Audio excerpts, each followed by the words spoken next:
দর্শক, আজকে সামনে জাতীয় সংসদ নির্বাচন। এই সংসদ নির্বাচন উপলক্ষে এবং বগুড়া ৪ কাহালু নন্দীগ্রাম আসনে বিভিন্ন জায়গায় প্রার্থীরা কিন্তু গণসংযোগ ও মিছিল মিটিং করতেছেন।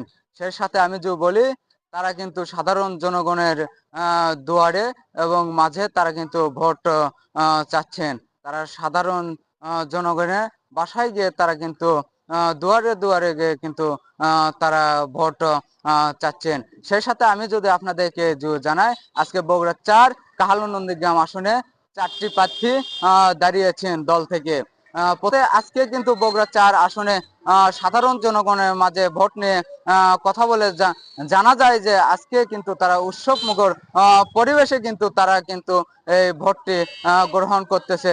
তারা সাড়া দিয়েছে 12 তারিখ, তারা সারাদিন তাদের পছন্দ প্রার্থীকে কিন্তু তারা কিন্তু ভোট দেবেন এবং সেই সাথে আরো জানিয়েছেন তারা কখনো তারাও ভোট দেবেন এবং তাদের আত্মীয় স্বজন এবং গ্রামবাসীকে 12 তারিখে ভোট কেন্দ্র নিয়ে গিয়ে তাদেরকে ভোট দেবেন এবং তারা এই আসনে চায় একটি সৎ এবং যোগ্য প্রার্থী, যেই প্রার্থী এলে তাদের ভালো হবে এবং মঙ্গল হবে। আরাফাত হোসেন, সাপ্তাহিক গণরায়, বগুড়া।